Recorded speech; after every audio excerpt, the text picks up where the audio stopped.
اعوذ باللہ من الشیطان الرجیم نحمد و نصلی علی رسول الکریم بسم اللہ الرحمن الرحیم۔ السلام علیکم دوستو، میں ہوں پروفیسر تنویر صادق، اپنے چینل انپٹ ٹیلی سے آپ سے مخاطب ہوں۔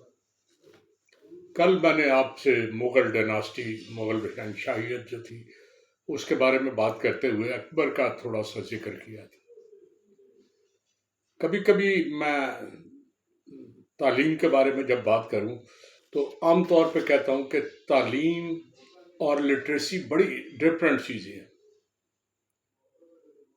تعلیم کا لٹریسی سے تعلق یہی ہے کہ دیٹ از اے کمپوننٹ، لیکن تعلیم لٹریسی کے بغیر بھی آ جاتی ہے۔ بہت سارے لوگ ایسے ہیں جو بہت تعلیم یافتہ ہوتے ہیں لیکن انہوں نے کبھی کتاب پڑھ کے نہیں دیکھی۔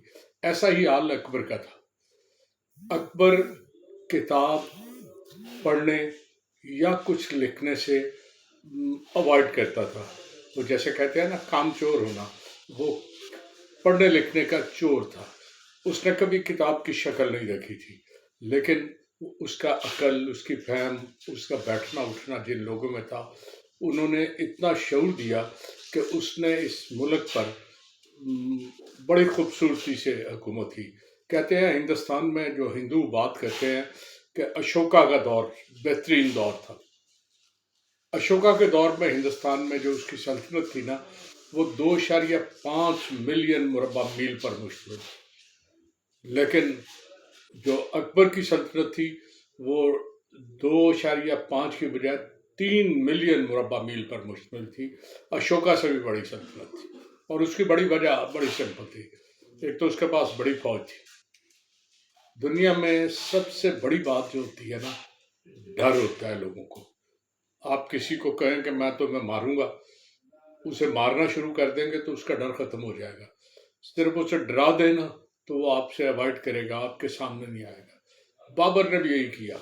اس نے انہیں کہا کہ دیکھو، تم یا تو میری اطاعت قبول کر لو اور میرے ساتھ شامل ہو جاؤ، میری باج گزار جو سلطنت ہے اس کا سٹیٹس تمہیں مل جائے گا، یا لڑنے کے لیے تیار ہو جاؤ۔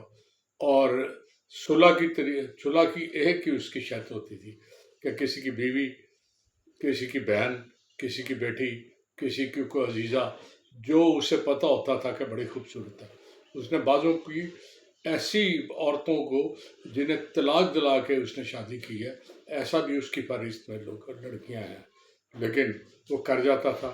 ایک تو وہ رشتہ ہونے سے ایک بھائی چارے کا پیغام چلا جاتا تھا، دوسرا وہ آدمی بجائے لڑنے کے وہ کہتا تھا ٹھیک ہے، تھوڑا بہت انہیں وہ تاوان دے کے میرا گزارا ہو رہا ہے تو مجھے کیا مصیبت ہے لڑنے کی۔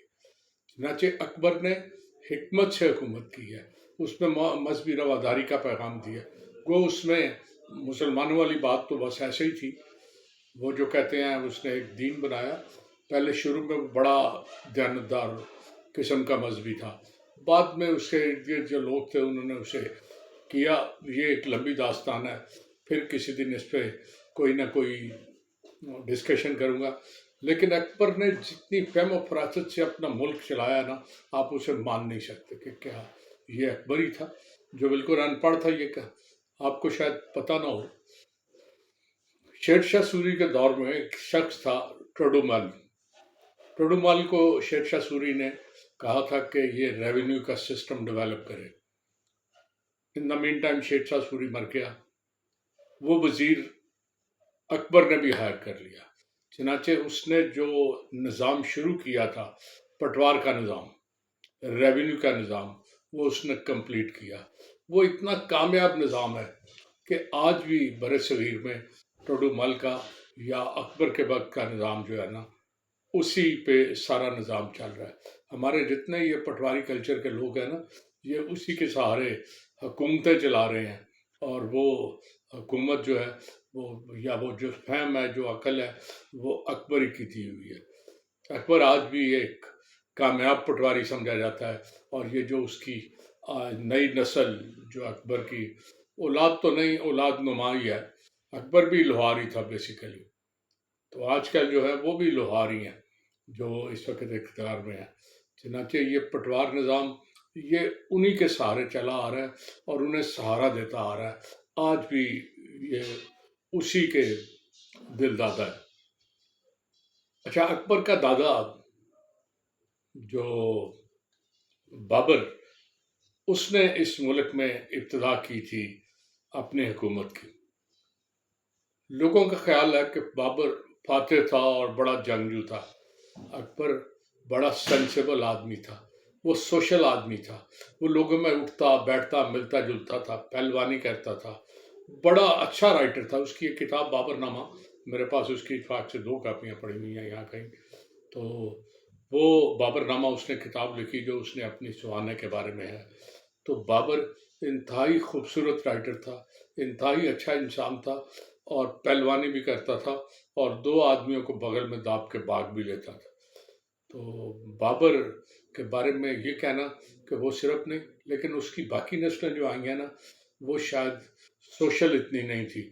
انہوں نے حکمرانی ضرور کی ہے، لیکن انہوں نے لوگوں میں میل جول بہت کم رکھا بھی ہے تو وزیروں کے ذریعے، مشیروں کے ذریعے، خود وہ لوگوں میں بہت کم گئے تھے۔